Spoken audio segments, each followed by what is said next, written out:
Hi, I'm Ted Rogers. Welcome to History by the Plate.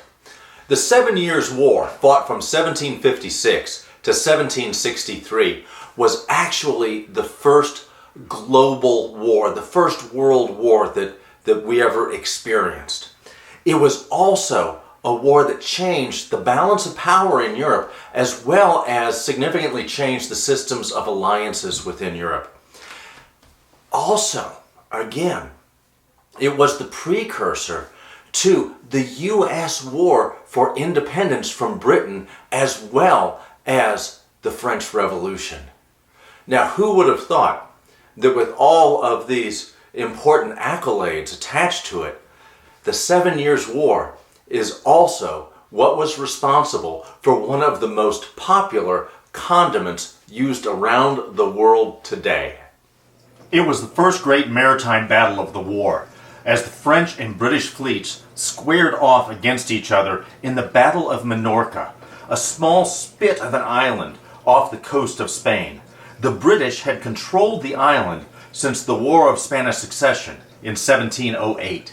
With the beginning of the hostilities in the 7 Years' War, the French moved on the ill-defended island. They quickly overtook the island, except for one garrison at Port Mayonnaise. Though they had considerable intelligence as to the intentions of the French to attack the island, the British not only were late in sending defense, when they did finally send ships, they were in a state of disrepair and poorly manned. The French naval commander, Armand de Vignereau du Plessis, otherwise known as the Duc de Richelieu, led the French fleet into victory against the British. With the French already in control of the majority of the island, the Duke's chef, upon the routing of the British fleet, began to prepare a celebration banquet for the Duke and his officers. The chef intended an egg and cream sauce to go with one of the dishes, but found, to his surprise, that there was no cream to be had on the small island. Instead, he substituted olive oil for the cream, and the oil, egg, and lemon juice emulsion that we know now as mayonnaise from the port of Mayonnaise was born. You could say then that the popularity of mayonnaise quickly spread across France and the rest of Europe.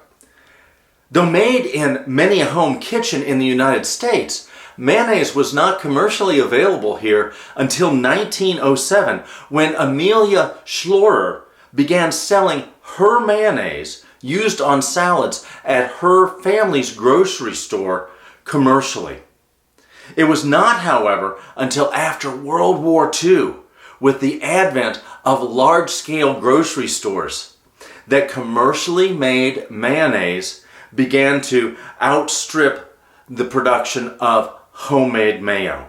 In fact, in a 1950 version of the Gourmet Magazine cookbook that I have, there are over 10 recipes for how to make different riffs, different variations of mayonnaise. So, from the 7 Years' War to a daily condiment, I hope you've enjoyed the history of mayonnaise. Please subscribe to our YouTube channel as well for more fun recipes, more fun history tidbits, and travel ideas, etc. Please visit our website at www.historybytheplate.com. This is Ted Rogers with History by the Plate. Happy cooking!